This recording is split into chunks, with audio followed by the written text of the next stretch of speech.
explore how you can be fully alive, becoming the man God intended. This is On Target with Vince D'Acchioli. Hello, men. How are you doing? Welcome to today's On Target program. A couple of quick announcements for you. If you've missed any of the last 4 sessions, I want to encourage you to go to otm.co. All of the material is available to you there. Also, we're going to be looking at some review of the sessions we've been through, and there's a very, very important handout that you need to have, which is also available right on our site at otm.co. Now, let me explain the importance of this particular program.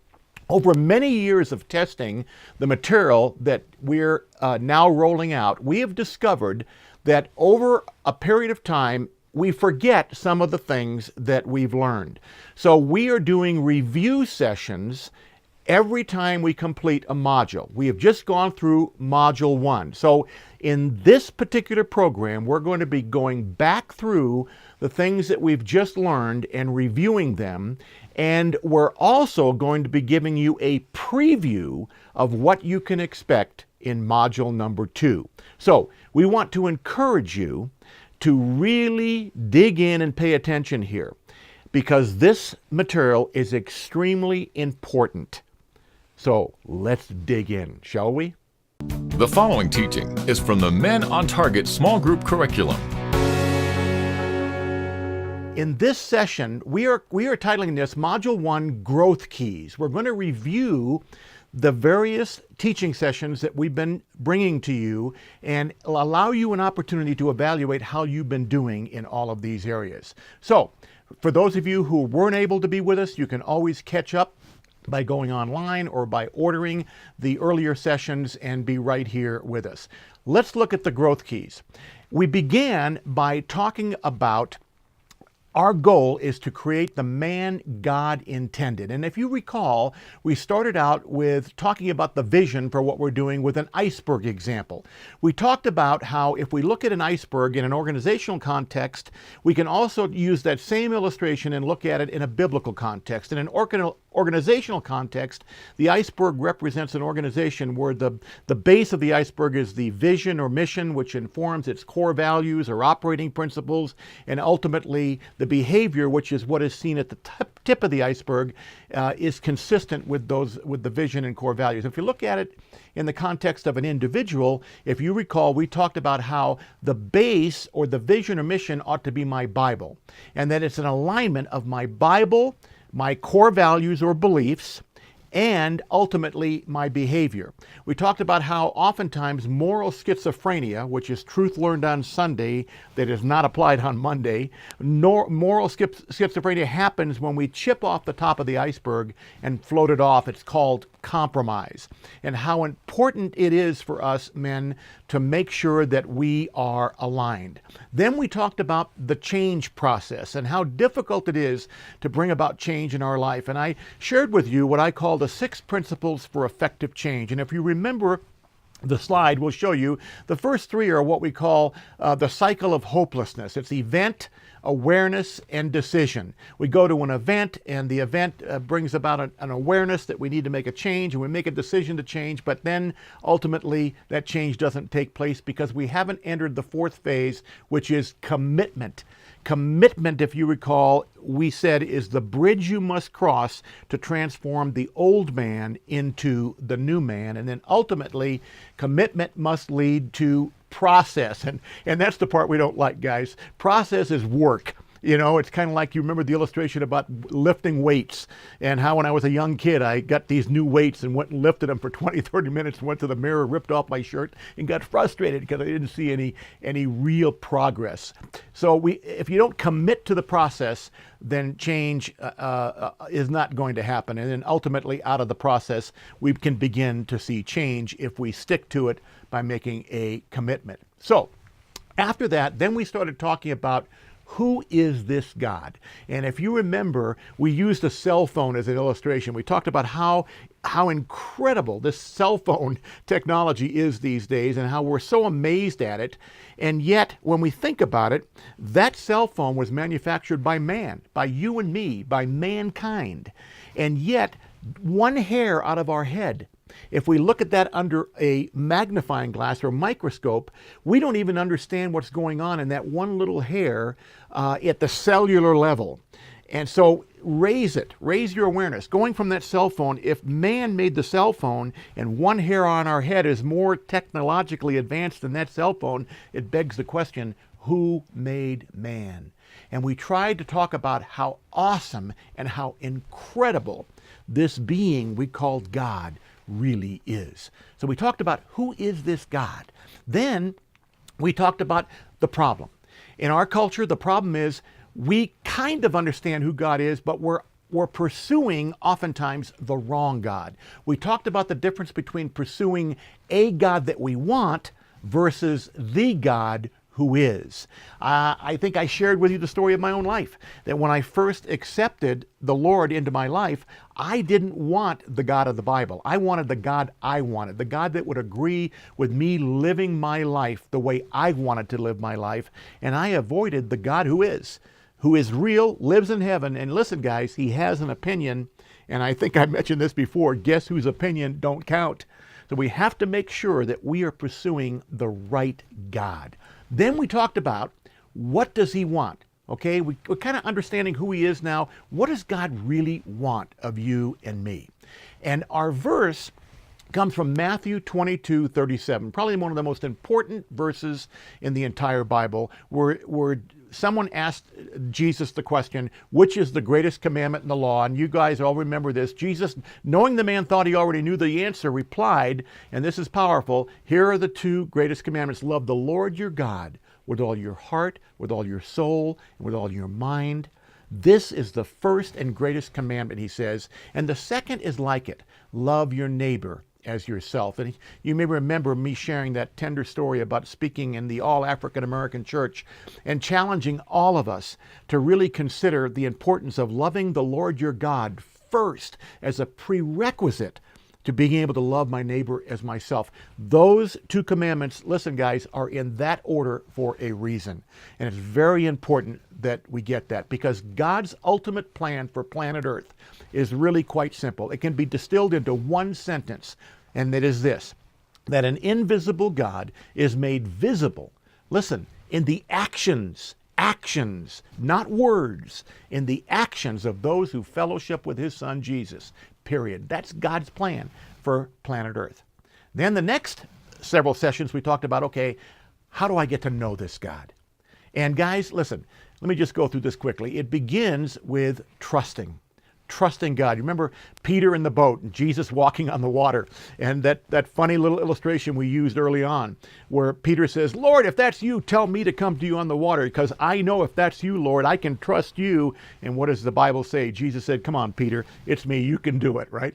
And Peter got down on the boat and he literally walked on the water. Why? Because he trusted in his God. But listen, man, as soon as he took his eyes off of Jesus and he focused it on the current circumstances, the water, the storm, he began to sink, literally. So the first thing is that we have to trust God. The second thing we talked about is the importance of letting go of our way of doing things. We've got to let go of our wanting to control things in our life in order to be able to really get up close and personal with God. And then the third thing, and the most important thing, is that we need to draw near to him.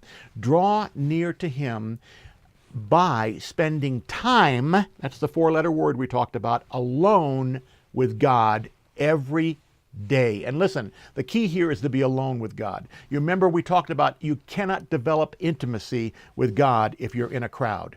And we talked about the importance of being careful not to allow your time in church or with others in prayer to substitute for your personal alone time with God. Guys, I've been making a commitment recently to get up at 5 o'clock every day. I'm spending now 2 to 3 hours alone with God. And I got to tell you, it's life transforming. And I'm not saying you've got to spend that kind of time every day. That's the way I have to do it because it takes me that long to get my mind clear. But it's very important that you spend alone time with God every day doing 3 things. We need to be reading the Word, praying, and praising Him. Isaiah 30:21 says, whether you turn to the right or to the left, your ears will hear a voice behind you saying, this is the way, walk in it. We will never be able to have the kind of intimate relationship with God to where we can really drill down and hear His voice unless we are willing to spend time every day with God, reading the Word, praying, and praising Him. We unpack those 3 ideas in a pretty comprehensive way. And again, if you weren't there for those sessions, I'd really encourage you to look at them, download them, and research some of the things that we talked about. Now, in keeping with our promise, for this session, we want to talk about life implication and life application as well. Life implication: without an honest review and commitment to change, I will not become the man God intended. That's simply the way it is, guys. We've got to commit to reviewing our progress, being honest with ourselves in order for us to become the man God intended. Life application: here's what we want you to do in this session. Here are the different areas that I want you to evaluate yourself on a scale of maybe 1 to 5 or 1 to 10, 10 of course being the best.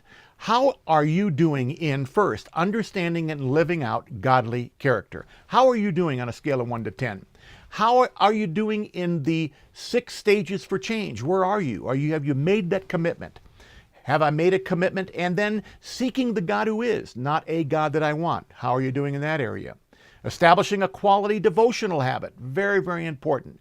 Be honest with yourself and those at your discussion table. And then reading the Word. And finally, prayer. How are you doing in that area? Reading the Word, prayer, and praising God. Now, what I want you to do is fill out that form that you have before you, have a discussion with the men at your table, and be honest with them about how you're doing in those areas, and ask them to pray for you. There's a commitment card that they can fill out and say, I'm going to pray for Joe because he's admitted to us that he's struggling in the area of really spending alone time with God. And let's all commit to each other to pray for each other every day so that we can truly become the man God intended. On Target with Vince Dacchioli will continue in a moment. Men on Target Small Group Curriculum Volume 1 is now available on DVD. You can personally study or perhaps share with family and friends his life-changing study series. Vince Dacchioli shares powerful and challenging 12-minute video sessions followed by insightful, thought-provoking discussion starters. This foundational module covers topics like, who is God? The God who is versus the God I want. What does God want from me? The 3 unalterable facts and how to really experience and know God. Volume 1 is the first 8-session module of the Men on Target video curriculum. This interactive DVD set is built for easy facilitation in a small group setting and is also ideal for personal study and reflection. Order your Men on Target Volume 1 DVD set for only $25 at www.otm.co. That's otm.co. Order your set today. The following teaching is from the Men on Target Small Group Curriculum. Before we get into this curriculum, a couple of things I want to talk to you about. First of all, I want to encourage you again to download our handouts at otm.co. Go there and either the slide handout for all the slides we've been showing you or some handouts like we had for our review of Module 1 will be there. And just as a reminder, as we go back through and look at Module 1, we were dealing with understanding and living out godly character. How am I doing in the 6 stages for change? Seeking the God who is, not a God I want. How do I get to know this God? What does this God want? All of those kinds of things. Very, very important for us to rehearse those things. But let me use that as kind of a launch pad to tell you how this curriculum came to be and as a lead-in to Module 2. Very early on, we decided that our curriculum was not going to be a kind of a Bible study approach where we would go into the Bible and we'd take and just dissect one book or one verse at a time. As important as it is to do that, we felt that we wanted to keep it topical. We thought Jesus really didn't do a lot of Bible studies. He went to where men live, figured out their problem, and applied biblical truth to that problem. And that's kind of what separates On Target Institute from a lot of other teaching methodologies that are out there, we think. We believe it's very important to build one precept upon another. The idea that you don't teach advanced calculus to a first grader. You've got to get them there by processing things in a right order. And so Module 1 deals with the vision and the introduction to who this God is and the importance of knowing Him and how to get to know Him. And then when we move into Module 2, we begin by talking about the importance of overcoming our past. Here are the things we talk about, and then I'll review them. We talk about overcoming our past. We talk about dealing with the father wound and the key to a life of power. Now, I'll get to those in just a moment. But the idea of overcoming our past, let me camp there for just a second. I never realized the importance of the linkage between not dealing effectively with a dysfunctional past in order to determine, see, and live out God's future for my life. They are really attached much more powerfully than I ever imagined. In my own life, I have recognized by not dealing effectively with my past and the mistakes I've made and all the different things that have happened to me, it's been very hard as I'm focused on my past to see God's vision for my future.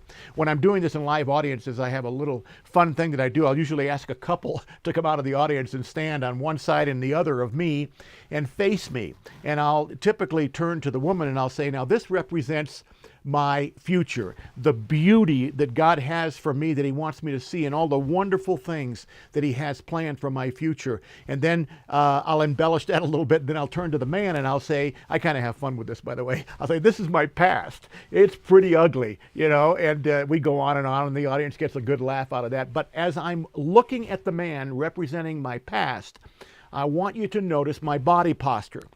As I am looking in this direction, I will never see God's future for my life. And that's kind of the way that linkage happens with not dealing effectively with our past. Now, as we get into this a little deeper, in the area of dealing with my past, I'm going to deal with 4 very powerful ideas. We need to deal with fear, anger, unforgiveness, and guilt.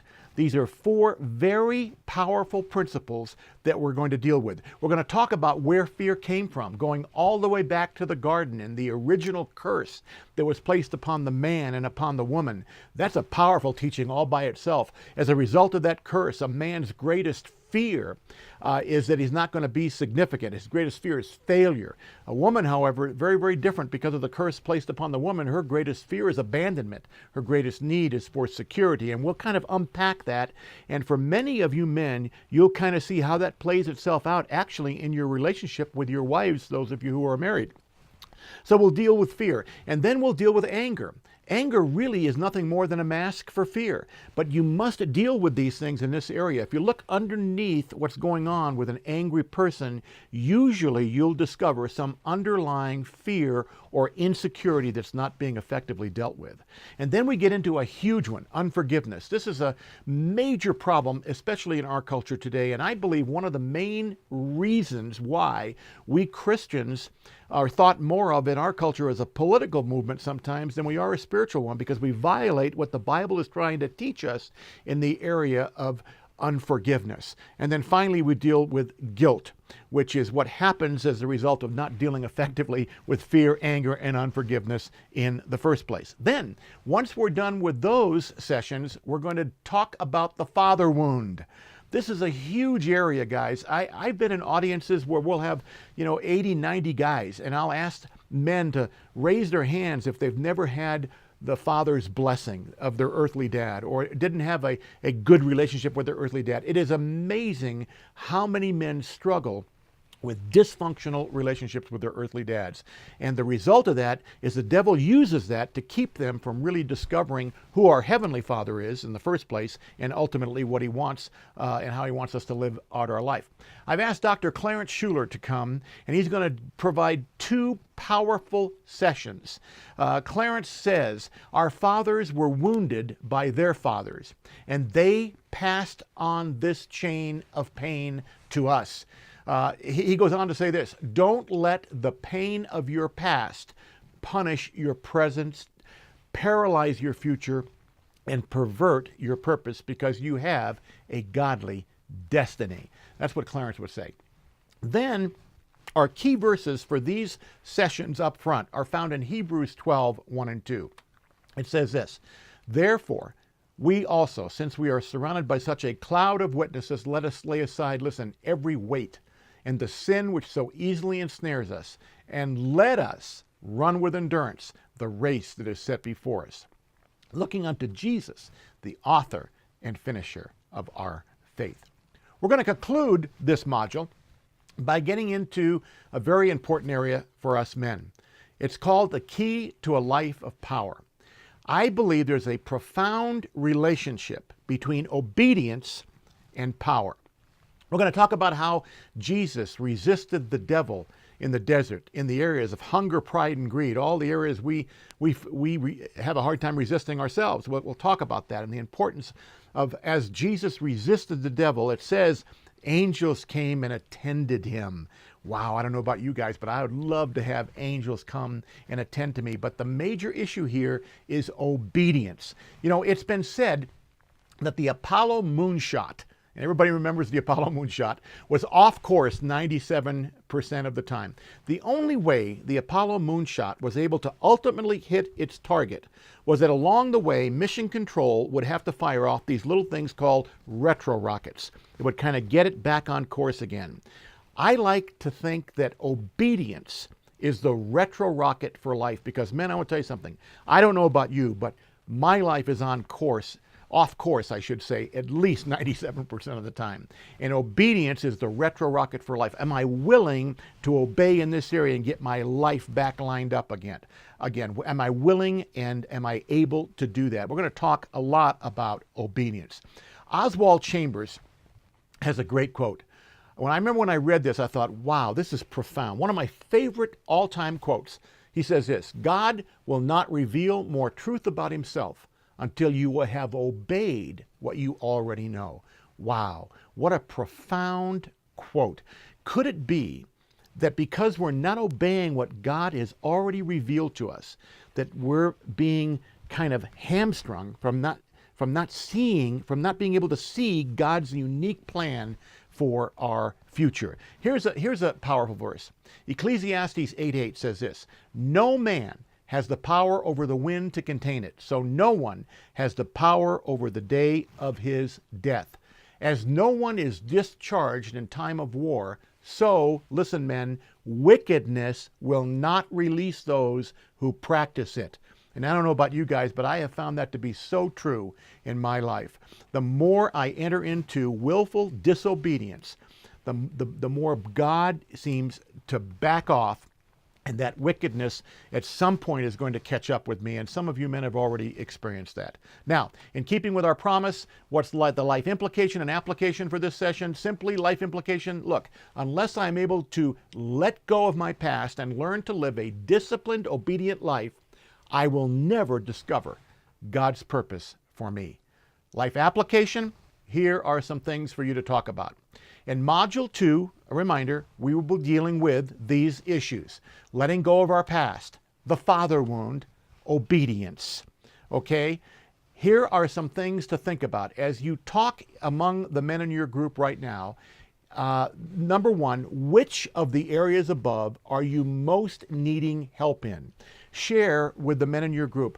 You might say, look, I am really struggling. I was abused as a child, or I made this decision when I was younger, and I've kept it a secret, and I've not been able to let it go. Share openly with the men in your group. You're going to find guys in your group that maybe have struggled with the same thing. So what are the areas you need help in, and ultimately, obviously, why? Why do you think you need help in that area? And then finally, How will you prepare for this important module? And I want to really encourage you guys that now that you know what we're going to be dealing with, take these ideas to prayer every single day until we get through this module and say, Lord, I really need your help. Lord, I'm struggling with the area of obedience. I'm having a difficult time with staying away from the alcohol or pornography or whatever it might be that the devil's using to take you off your game. And pray about it every single day so that when that lesson comes up, ask God to really minister to you in a powerful way. And I promise you guys, he will. On Target with Vince Dacchioli will continue in a moment. Are you thinking of starting a small group or possibly a new men's study at your church? Where to start? On Target has made it simple and easy. On Target has developed a detailed leadership training video series that will walk you through each important step to facilitate a small group. Each training session is only 12 minutes. Topics include a focus on leader qualifications and responsibilities, a teaching on the 4 pillars of leadership, and 4 practical role-play sessions on discussion group dynamics. This unique leadership training will lay a firm foundation to launch men's ministry and small groups in your church. Every pastor and leader should have this practical leadership series in their resource library. This 12-session video training series is now available as a DVD set. Order the On Target Institute Leadership Training DVD sets for $50 at www.otm.co. That's otm.co. Now, we've just reviewed Module 1 and gave you an exciting overview of what you're going to receive in Module 2. I hope that you are excited. This material, I really believe, is going to help you. I also want you to know that here at OTI, we are praying for you. We pray for you guys all the time. We want you to let us know how this curriculum is working for you. I want to encourage you to email me personally. I answer all of my emails at vince@otm.co. Let me repeat that. It's vince@otm.co. I also want to remind you to share this curriculum and these modules with other men, maybe your pastor or men's leader at your church. All of this is available online. It's also available in DVD format if that's what you prefer. Now, for you ladies, come on. I know some of you ladies are watching. I want to encourage you to talk this up with your men. Over the years, we have discovered that this material has had an incredible impact on men and on marriages. In fact, we've had so many wives that have come to us and indicated that their man is a different man as a result of this On Target Institute Men on Target curriculum. So I want to encourage you, talk this up with your man. And the information we're sharing, of course, it is tailored for men, but it's generic enough to where you ladies, I know, are probably getting a lot out of it as well. Now, until next time, there's something you really have to remember, and it's this: don't forget about it. On Target Ministries is on the air thanks to the generous support of our faithful partners and friends. Your pay-it-forward gift of any amount makes it possible to get this practical discipleship teaching to men around the globe. Please send your tax-deductible donation to On Target Ministries at P.O. Box 1654, Monument, Colorado 80132. That's On Target Ministries, P.O. Box 1654, Monument, Colorado 80132. Or you can donate online at otm.co. Again, that's otm.co. Please sign up for our free emails at otm.co. That's www.otm.co.